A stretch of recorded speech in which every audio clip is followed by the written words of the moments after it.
আমার সঙ্গে এত দেখা করার ইচ্ছাটা হলো কেন একটু বলতো? মানে জোরে বল, জোরে বল, জোরে বল। পরিবর্তন হতে পারি। পরিবর্তন হতে পারিস তুই? হ্যাঁ, তার জন্য তোর মানে পরিবর্তন করার ইচ্ছা হয়েছে? হ্যাঁ।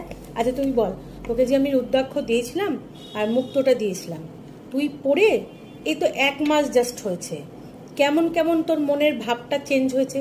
ভাবটা তো চেঞ্জ হয়েছে, জোরে বল।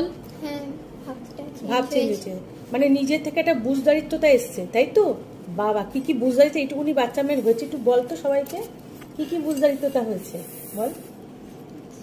যেমন একটু পড়ায় বলতে মন বসছে এখন। মন বসছে? হ্যাঁ, মানে তুই চাইছিস যে পড়াশোনা করে একটা জায়গায় পৌঁছাতে, তাই তো? মানে যেটা সেটা মাথার মধ্যে তো ছিলই না, তাই তো?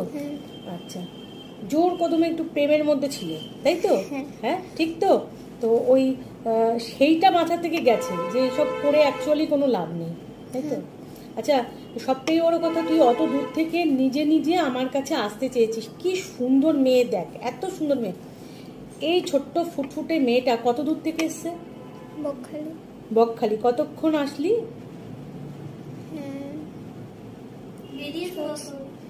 4:30। 4:30 সময় বেরিয়েছে, ভোর 4:30। আর আমার সঙ্গে এই দেখ ঠিক 4:30, মানে 12 ঘন্টা। দেখ দেখ দেখ, ঘড়ির কাটায়, ঘড়িতে দেখা যাচ্ছে, দেখ তো ঘড়িটা দেখা যাচ্ছে। ঠিক কাটায় কাটায় 4:30, মানে 12 ঘন্টা বাদে আমার সঙ্গে দেখা, তাই না? আচ্ছা, তার আগে তুই আবার স্নান করলি, গঙ্গায় স্নান করেছিস, তাই তো? মা ভবতারিণীকে পুজো দিয়েছিস? বাবা, যা যা বলেছিলাম করে এসছিস? বাবা, কিন্তু তুই এত কষ্ট করে যে খালি পেটে রয়েছিস, লাস্টে বলেছিলাম যে একটু ছাতুর জল টল খেয়ে নিস, তার বদলে কি খেয়েছিস? কাঁচা ছোলা।